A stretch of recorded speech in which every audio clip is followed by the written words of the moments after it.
at LAX in the bridges and sidewalks program that HDR is doing in Los Angeles, in the foundations and the superstructure for Marina del Rey, in our LADWP project. We can reduce that by close to 7% of the carbon footprint of the concrete if we just use this, and it doesn't impact the cost and it doesn't impact the strength, but it turns out that it's incredibly hard to get our very slow-moving industries in construction to move. I couldn't get HDR to write a letter of support, so I went directly to our clients at LADWP in the city and got them to agree to support this, to build the conviction, and we should be starting the testing of this. So I've become really engaged in materials. We are doing 3D, talk about Skid Row housing. We did an amazing little competition with a 3D printer. And again, this question, how do we use innovative materials to do important things, even on tiny little scales?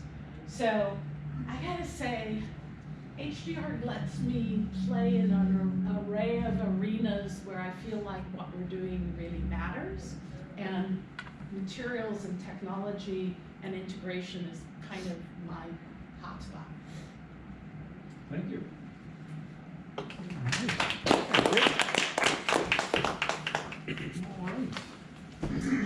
So, pretty standard. Brian asked me to talk about something, and I kind of talked about something else, but there's a reason. So, Brian has been listening to my banter about a boathouse project that is in a very early stage.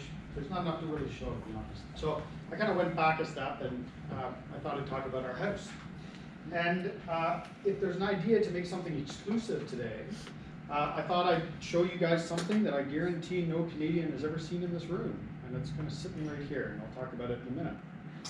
So, no carbon cure was used in the production of this building. Not back then. It's a little old. Or the dismantling of it. Or the dismantling of it. So, this is a building that I used to play in as a kid. This building is located in Kingston, or was located in Kingston.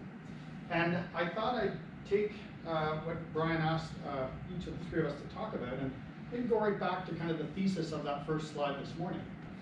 And so, for me, it's personal. The notion of ideas and what we do stems from, at least for me, a deep and profound observation of context, of habit, of things that I am curious about.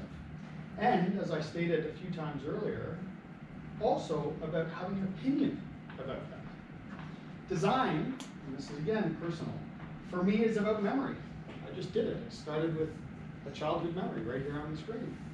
It's also about taking those memories and the distillation, editing, and curating of all of that into something that I hope matters, not just for me, but for others. And of course it's about business. For me, the hint was this morning in the introduction. I come from a business family. The addition on a spreadsheet is not hard for me. I had no choice. It was kind of ingrained in me. But to develop strategy and then to have the discipline to follow it through, to me, all of those things are inherent in getting to be successful in what you do. So, how does that apply specifically? I'm going to actually tell this story from three perspectives, because apparently that's a bit of a task for some folks today, so we thought we'd give you a kind of a taste. So the three perspectives are my own, what my family, my friends, and colleagues would say, and what the media might say. So this is where the props start. So if I were to show you a bulldog clip with a whole bunch of real images, by the way, who would that be? Would that be there? Would that be there? Or would that be there? What do you think? So, of course it is. And you'll see why if you guys have a look. If I showed you this, and I have never shown this ever at HDR once, so this is the only time I'm going to show it. Well, the only boot camp class is going to see this. If I showed you that, what category does that fit in? It's kind of only one, right? Right. So that, I'll hand that and that, and you'll see what those represent in a minute. Aren't you going to read the really attractive quote from that? I am, but I'm going to actually have somebody read it. Oh, And then they can make up their mind themselves.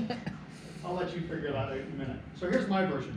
So as you guys are kind of looking through those, feel free to have a look. My version.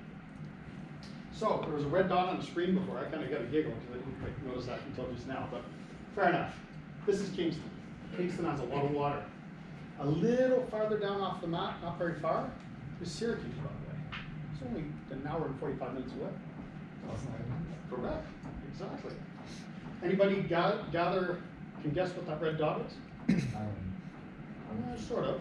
I showed you a picture of it a minute ago. There's the grain elevator.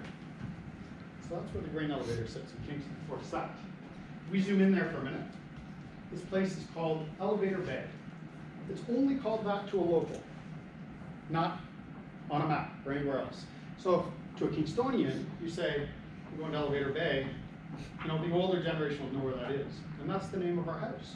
Because we didn't want anybody else to know where it was. It's kind of our own. And if you know me, you'll know it's probably usual. So, the idea was this. This is the little Cataraqui Conservation Area. It's a provincial park in the middle of the city. What you're going to see in a minute is some broader open space. This is a penitentiary, which has an agrarian component, which is the piece that rehabilitates the inmates. This is a DuPont plant with a lot of open space it's protected, a golf course, and a major city park. If you notice, it's probably not difficult, and Paul would know this because he lived in Kingston for a while. This is kind of the older part of town. This is kind of the mid-century part of town, and as you creep this way, it's kind of obvious what that is, right? That's the suburban world that I kind of grew up in, somewhere else in town, but like this. There's the big box stores. So this divide is a natural limit in the city.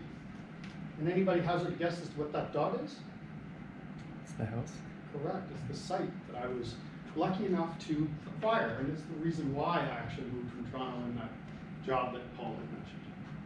So, I was able to acquire this land, but there were a whole bunch of rules and bylaws and regulations. And you heard Kate talk about taking a stance and changing the mentality in terms of body politic to get a project off the ground in a certain way. This was my test.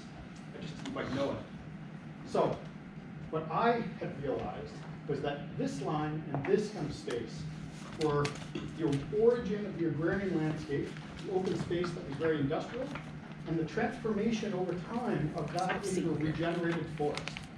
And that is exactly where the house or the site sat. So the idea was, how could I express that in a project to do something to give back to the city? I wasn't housing anybody else but us. It was a pretty selfish project, clearly, it was ours. But could we express something about the city in it that was a little different? And I have to tell you, at the time, there weren't residential projects or projects like this that kind of expressed those kind of ideas in the city. They were really just a house. So, I took this and I created what you see on the screen. It didn't happen overnight, but it took time.